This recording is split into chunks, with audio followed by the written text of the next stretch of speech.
श्री गुरुचरित्रामध्ये श्री नृसिंह सरस्वती यांनी सांगितले आहे की पापी माणूस बाहेरून कितीही चांगला दिसला तरी त्याच्या वागण्यात काहीतरी चिन्हे दिसतातच। जो माणूस आईवडिलांचा, गुरुचा आणि देवाचा अपमान करतो तो पापी मानला जातो। जो खोटे बोलतो, फसवणूक करतो, दुसऱ्याचे नुकसान करून स्वतःचा फायदा बघतो त्याचे जीवन शांत राहत नाही।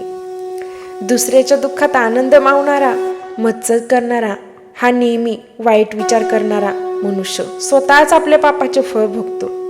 श्री नृसिंह सरस्वती सांगतात की पापी व्यक्तीला सुरुवातीला सुख मिळते, पण शेवटी त्याला दुःख, अपमान आणि मानसिक त्रास सहन करावा लागतो।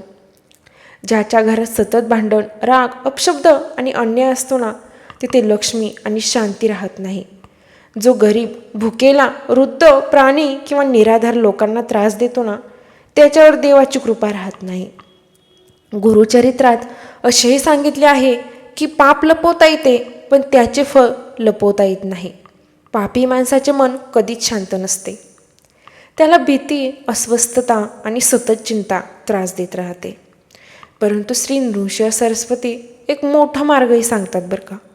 कितीही पाप केले असले तरी जर माणूस मनापासून पश्चाताप करेल, देवाची भक्ती करेल, सत्याने जगेल आणि दुसऱ्यांनाही मदत करेल ना, त्याचे जीवन नक्कीच बदलू शकते। म्हणून गुरुचरित्राचा संदेश असा आहे की दुसऱ्याला दुःख देऊ नका, सत्याचा मार्ग धरावा आणि नेहमी चांगले कर्म करावे। शेवटी व्हिडिओमध्ये तुम्ही एवढंच सांगायचं आहे की श्री नृसिंह सरस्वती सांगतात, पाप करणारा माणूस जगापासून लपू शकतो, पण स्वतःच्या कर्मापासून कधीच लपू शकत नाही। श्री स्वामी समर्थ।